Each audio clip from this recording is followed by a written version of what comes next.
So for this problem, we were tasked with telling me everything you can about what would happen if I mixed 75 mils of 0.25 molar aluminum nitrate with 50 mils of 0.20 molar sodium carbonate.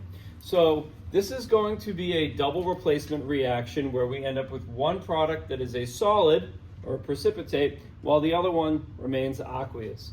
Right? Now, this is going to be a situation where there is a limiting reactant and an excess reactant. So there's going to be, it's a little bit more complicated than your straightforward stoichiometry problem, because not only am I asking you to figure out how many grams of product form, I'm also asking you to calculate what are the molarities of any species that is still dissolved in the solution at the end, right? So first step, let's figure out how much precipitate we make. And the first thing we have to do that is figure out A, what the products are, and B, which one's going to precipitate. Now, for this double replacement reaction, we get that our two products are sodium nitrate and aluminum carbonate.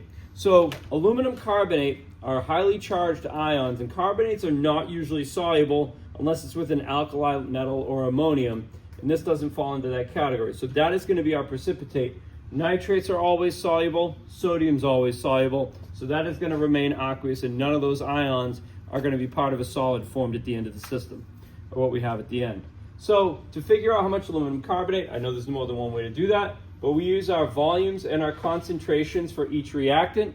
We figure out how many moles of each reactant we have, and then use stoichiometry to figure out, and this is what's all in the blue here, to figure out how much product we could make. Then we move forward with the lowest number, knowing that our limiting reactant is going to limit how much we can make. So we can only make 0.0033 moles of the product, which would weigh 0.779 grams. So that's the first piece, right? And that led us to recognizing that sodium carbonate is our limiting reactant, because that let us make the least amount of product.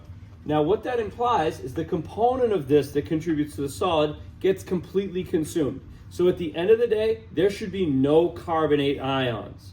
But all of the other ions present are still going to have, in some quantity, in varying quantities, exist in the solution at the end in the dissolved water that's not part of this precipitate.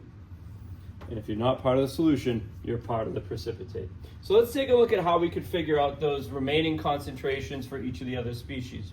So again, carbonate, none left. That was our limiting reactant and the part that formed the precipitate. Aluminum. Now, first thing we had to do is recognizing that aluminum, whatever can react with carbonate will react with carbonate, and what's left at the end, we have to figure out through stoichiometry. So knowing we use all of our carbonates, and our sodium carbonate here, we can say that we use 2 aluminum nitrates for every 3 sodium carbonates. So that's 0.0067 moles. So that's how much we use, and we started with more than that, so we can calculate how many moles of aluminum nitrate remain. So then, we know that's how much aluminum nitrate remains, and we know that we get 1 aluminum ion for every aluminum nitrate, so we have the same number of moles of aluminum ions. Then to calculate the molarity, this is one little trick, we've mixed 2 solutions, so the resulting volume of the solution is what you get when you add the 2 volumes together. So it's going to be 125 mils, or 0.125 liters. That gives us a molarity of 0.0968 molar. Now for sodium, you had, none of it's going to precipitate. So however many sodium ions you put in the system at the beginning, that's what's going to be there at the end. So we just figure out we had 0.0100 moles of sodium carbonate. We get 2 sodium ions for every sodium carbonate, and then we divide that number of moles by the volume present at the end, again 125 mils, to get a molarity of 0.160 molar sodium ions. Now for nitrate, again, that's not going to precipitate at all. So however many nitrate ions we put in at the beginning, that's what's going to be there at the end. We know that we started with 0.0188 moles of aluminum nitrate, and we get 3 nitrates for every aluminum nitrate, giving us 0.0564 moles of nitrate ions. And that's going to be spread out over the 125 mils, or 0.125 liters, and that gives us a molarity of 0.451. So that kind of paints the whole picture of what's there at the end. All of the carbonate's going to have precipitated out, and it's going to pair up with all the aluminum ions it can, but there's still going to be some of that left.